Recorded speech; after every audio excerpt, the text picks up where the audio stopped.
Grazas, presidenta. Boa tarde, señor conselleiro. Queremos saludar, en primeiro lugar, aos representantes da plataforma Salvemos as Fragas de Catasós que hoxe nos acompañan e que despois vostede, se quere, señor conselleiro, pode entrevistarse con eles para escoitar de primeira man o que teñen que dicirlle.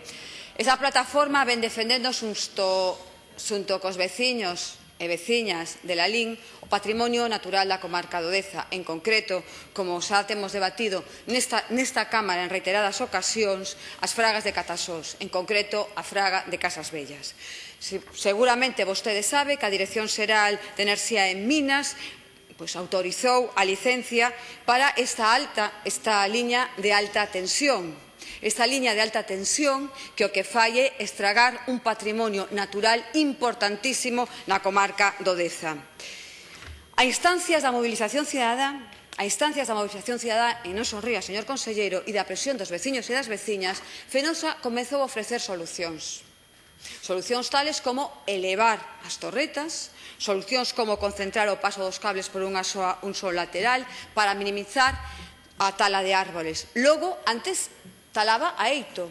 Na primeira proposta, co informe medioambiental correspondente, se decidía talar a maior cantidad de árbores. Solamente despois da presión dos veciños e veciñas se decide modificar esas posibilidades. Mas iso non chega, porque a petición dos veciños e das veciñas, dos afectados, das afectadas por esta liña de alta tensión é que se soterre a liña de alta tensión.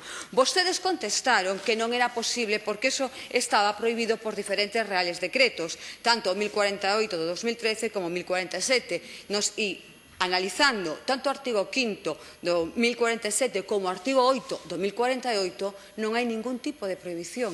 O único que hai é un coste para Fenosa, un coste por ese soterramento. Pero quero recordarlle, por si non é coñecedor, que seguramente sí, que os beneficios ata setembro de 2014 en noticias recentemente aparecidas de Fenosa ascenden a 1.239 millóns de euros. 1.239 millóns de euros de beneficio Fenosa nesta primeira parte hasta setembro do ano 2014. Digamos que seguramente ten algún millón de euros para poder soterrar a liña de alta tensión ata a subestación de Lalín. Entendemos que esa debe ser a súa postura. Por iso se queremos preguntarlle claramente cal é a postura do Goberno galego.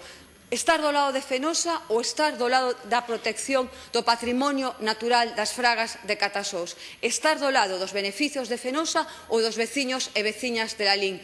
Cal vai a ser a actitude e as decisións que tome o Goberno galego despois de toda a movilización cidadá e de coñecer que é posible outro trazado que non estrague o noso patrimonio natural?